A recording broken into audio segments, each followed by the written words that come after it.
कभी मैं जागा सपना, कभी मैं खोया सा सच, कभी मैं साथी सबकी, कभी मैं अपना ही रब। रंगों की खुशबू को कोख में भर सकती हूँ, एक नई जान को सांसों में भर सकती हूँ। मैं ये भी, मैं वो भी, मैं कुछ भी कर सकती हूँ। मैं कुछ भी कर सकती हूँ, मैं कुछ भी कर सकती हूँ। जो नगमा के साथ हुआ वो अक्सर कई सारी लड़कियों के साथ हो जाता है, पर एक बात समझना बहुत जरूरी कि ये हम सब लड़कियों की प्रकृति। स्नेहा ने आज तक जो भी सोचा है उसे एक आकार दे ही दिया। ये उसकी हिम्मत, मेहनत और दृढ़ता है।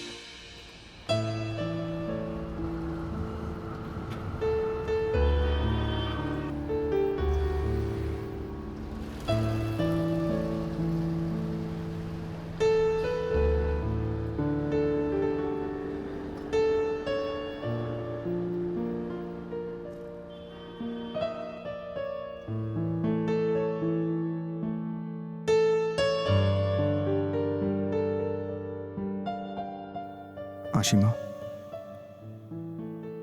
मुंबई से प्रतापपुर गया, प्रतापपुर से मुंबई आया। पता नहीं क्यों मन बहुत बेचैन हो रहा था। जिंदगी की कश्मकश है शायद। कुछ पल बस अकेले खुद के साथ बिताना चाहता था। मैं कुछ दिनों के लिए अपने पुश्तैनी घर जा रहा हूं। वो घर जहां मेरे बचपन का हर कोना अकेले बैठा है। वो हर कोना जहां मैं छुपा करता था। वो हर कोना जहां मैं रोया करता था। वो हर कोना जहां मैं रूठ कर चुपचाप बैठा रहता था। मां तो गुजर गई थी, लेकिन घर का हर कोना उनकी गोद की याद दिलाता था। उन्हीं कोने में बैठकर अपने कुछ उलझे सवालों के जवाब ढूंढूंगा। शायद जरा सी शांति मिल जाए। मैंने तय कर लिया आशिमा कि मैं प्रतापपुर में रहकर गरीबों और जरूरतमंद लोगों की मदद करूंगा। वो लोग जिनके पास क्षमता नहीं है कानूनी सलाह और सहायता लेने की, मैं उनके साथ रहूंगा। मुझे बहुत खुशी है कि तुमने इस अपनेपन से मेरे काम को इस तरह से संभाल लिया है। मुझे पता है तुम्हें हिचकिचाहट होगी, लेकिन मैं तुम्हें अपनी कंपनी में पार्टनरशिप देना चाहता हूं।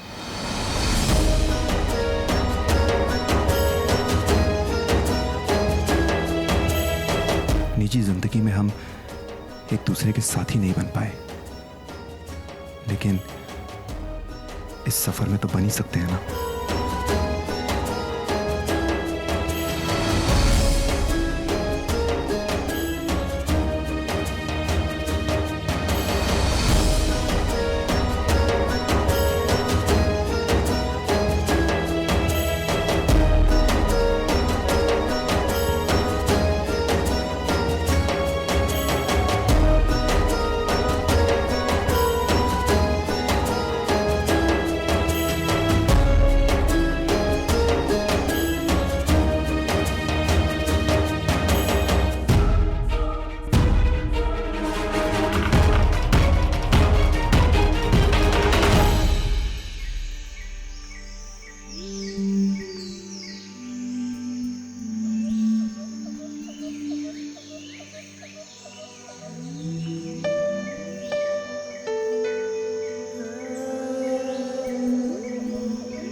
तुम्हारे शहर जैसा तो है नहीं, छोटा सा ढाबा है लेकिन खाना बहुत बढ़िया है। मानसी, ये जन्नत है जन्नत। ऐसी खूबसूरती तो सिर्फ तस्वीरों में ही दिखती है। आप सब लोग वापस जा रहे हो? हाँ, वो मुझे एक हफ्ते के लिए प्रतापपुर जाना है। घर पे कुछ जरूरी काम है। सब ठीक तो है ना? अरे बहुत ज्यादा ही ठीक है। इनकी बुआ जी 58 साल की उम्र में शादी करने जा रही है। और स्नेहा जी शादी की तारीख तय करने जा रही है। तो ठीक है, एक हफ्ते आप दोनों हमारे घर में रहिए। 3 तरफ पहाड़ हैं और एक तरफ नदी है। सूरज जागते समय भी दिखाई देता है और सोते समय भी। अरे नहीं, हम आप लोगों को तकलीफ नहीं देना चाहते। हम एक गेस्ट हाउस में शिफ्ट कर रहे हैं। अरे नहीं, आपकी खातिरदारी करने का हमें मौका मिला है। आपने पवन के लिए इतना कुछ किया, उसका थोड़ा सा बोझ इससे कम हो जाएगा। आप दोनों को हमारी बुआ जी की शादी में प्रतापपुर आना होगा। आप दोनों हमारे मेहमान बनकर रहिएगा और फिर छुट्टियों में हम पवन को थोड़ी स्पेशल ट्रेनिंग भी दे देंगे। इस तरह वो एक और भी अच्छा साथिया बन जाएगा। चलो अब सोचो मत, हाँ भी कह दो। ठीक है। बहुत भूख लगी है, जल्दी से कुछ खिला दो। मानसी के ढाबे की बहुत तारीफ सुनी है। चलो ठीक है। कितने अच्छे लोग हैं ना।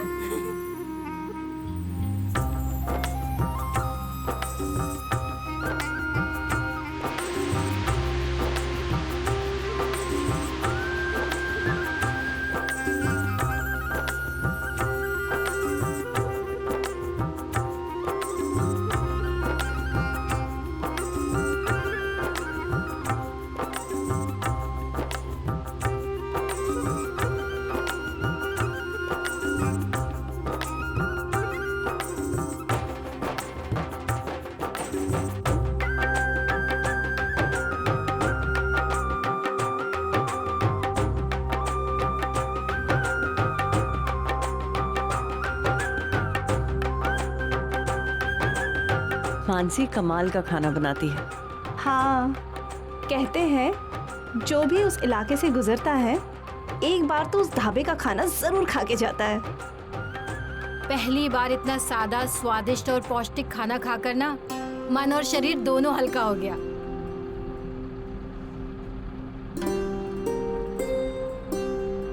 यहाँ आए हुए महीना भर हो गया है, पता ही नहीं चला ना।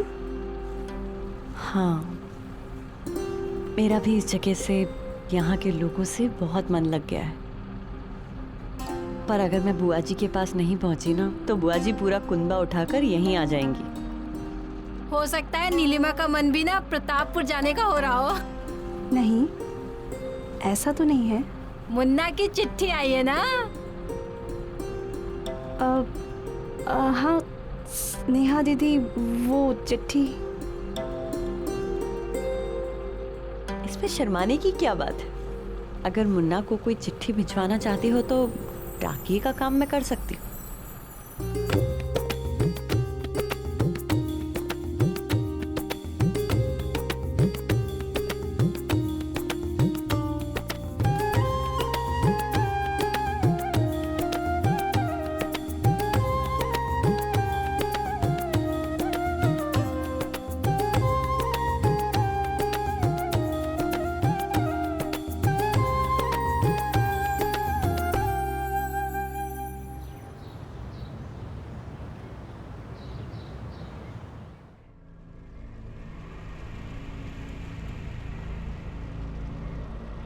अर्जुन, फोन उठाओ, मुझे तुमसे कोई जरूरी बात करनी है स्नेहा के बारे में। अर्जुन,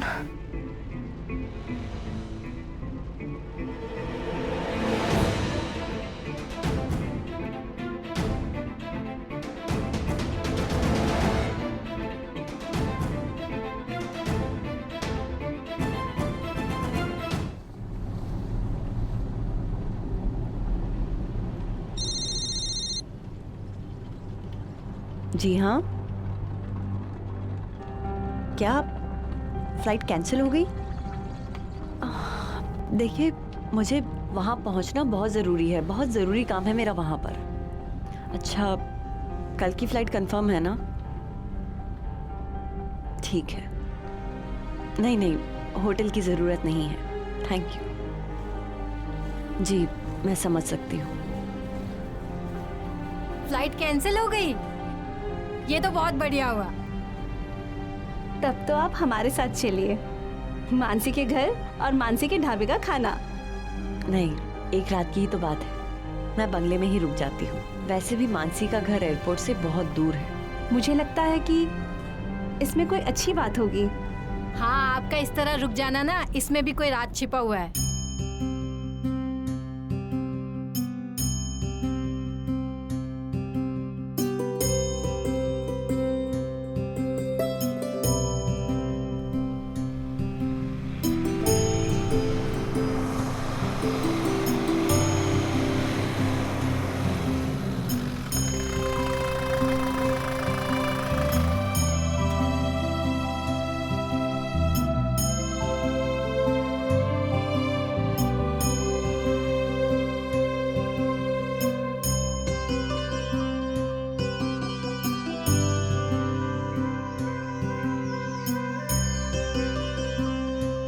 नमस्ते मैडम जी। अरे मैडम जी, आप वापस आ गई? हाँ, वो मेरी फ्लाइट कैंसिल हो गई है, मैं आज रात को यहीं रुकूंगी। हाँ हाँ, ऊपर के कमरे में मैं आपका सामान रख देता हूँ। इस घर के जो मालिक थे वो कुछ दिनों के लिए यहाँ पर आए हैं, वो उनका ही कमरा था जिसमें आप रह रही थी। अच्छा ठीक है, कोई बात नहीं। वो हैं अभी यहाँ पर? हाँ, वो वहाँ पर लॉन में है। मैं उनसे मिलना चाहती हूँ, उन्हें धन्यवाद कहना चाहती हूँ। आजकल ऐसे लोग कहाँ मिलते हैं ना। जी मैडम।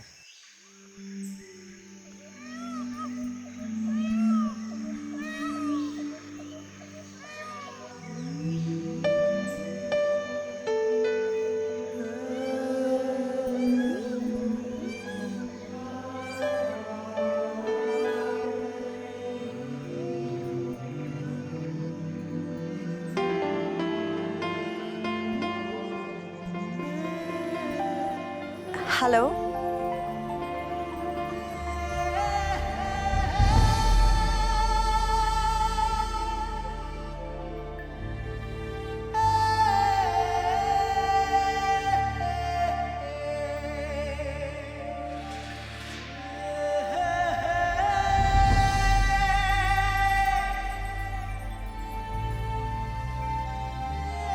हमें एक बहुत बड़ी फंडिंग मिली है। किसी अजनबी ने बहुत बड़ा पैसा चंदा भी दिया है। उसने अपना नाम पता सब कुछ छिपा कर रखा है, पता नहीं क्यों।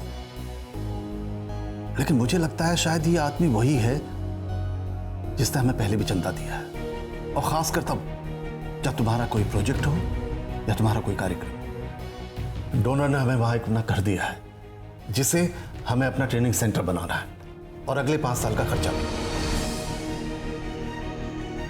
अर्जुन,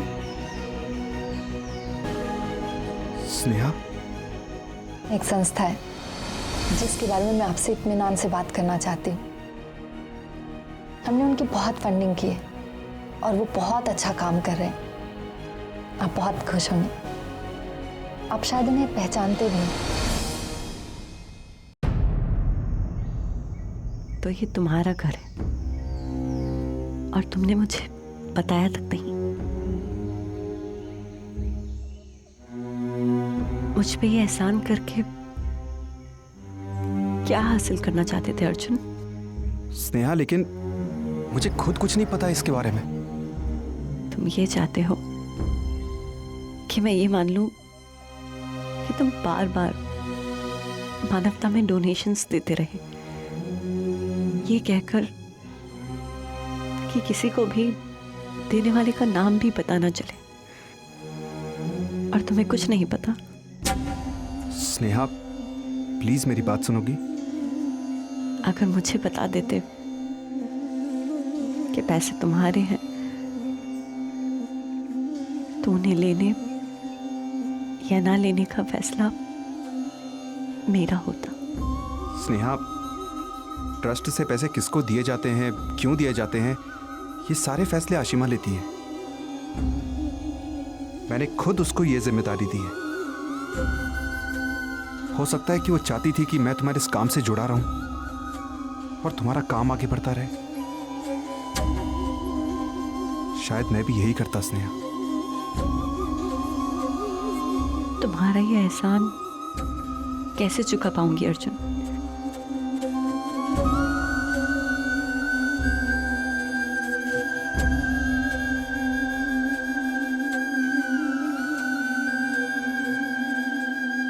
स्नेहा,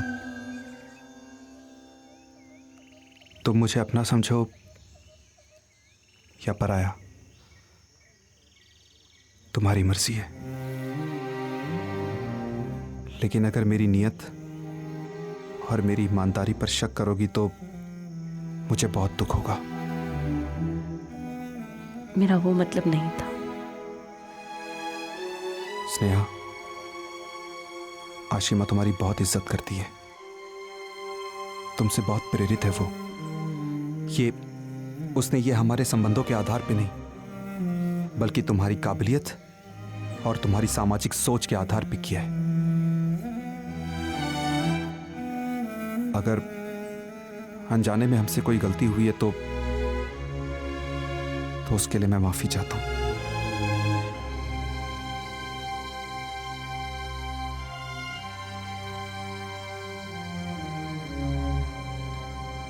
जब से इस घर में आई हूं अर्जुन, तुम्हारी याद मुझे हर पल घेरे रहती है। लगता है कि कोने कोने में तुम बसे हो। बस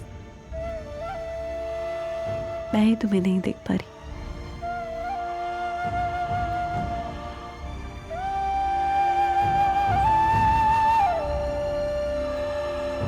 तुम्हें महसूस करती हूँ।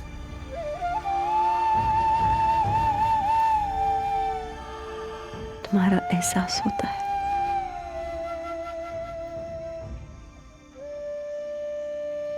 पर तुम अदृश्य होते हो।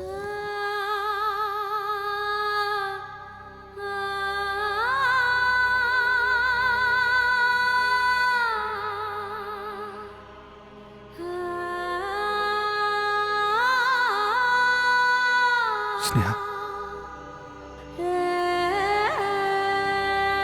इस घर में मेरा पूरा बचपन बीता है। यहाँ की एक एक ईंट में मेरी यादें बसी हैं। मुझे जाना होगा। रुक जाओ स्नेहा।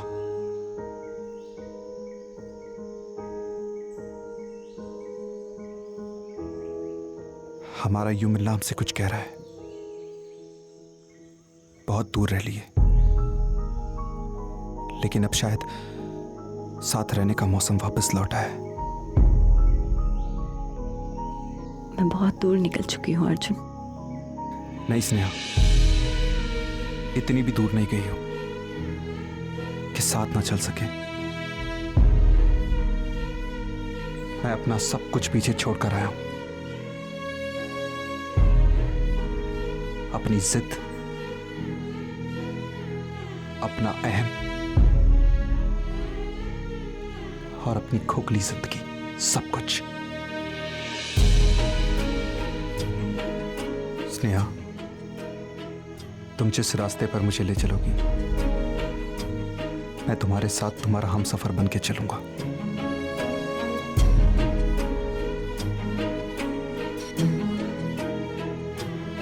मुझे अब जाना होगा। स्नेहा,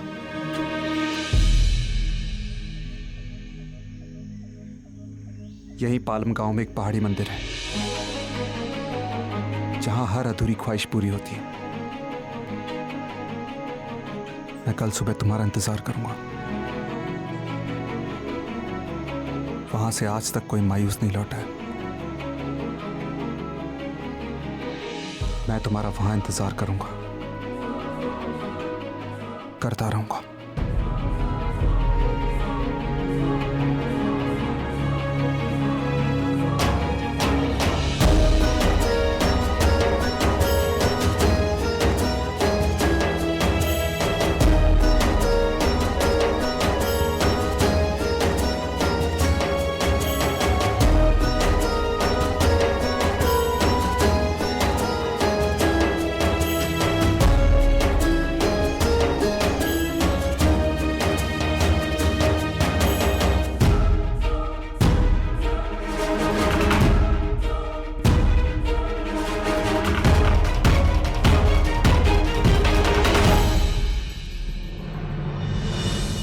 अर्जुन ही वो गुमनाम डोनर था जिसकी संस्था ने बहुत सारा चंदा मानवता अस्पताल को दिया, जिसका इस्तेमाल ज़्यादातर स्नेहा के प्रोजेक्ट्स में हुआ। क्योंकि आशिमा ये सब संभालती थी तो अर्जुन को इसके बारे में कोई खबर नहीं थी। स्नेहा के आत्मसम्मान को ठेस पहुंची, पर अर्जुन तो ये मानने लगा कि शायद ब्रह्मांड की साजिश थी कि इसी जरिए वो दोनों एक बार फिर एक हो जाए। ये रिश्ता बहुत नाजुक और दिलचस्प मोड़ पर आकर खड़ा है। मुझे इंतज़ार है अगली कड़ी का। आप देखते रहिए, मैं कुछ भी कर सकती हूँ।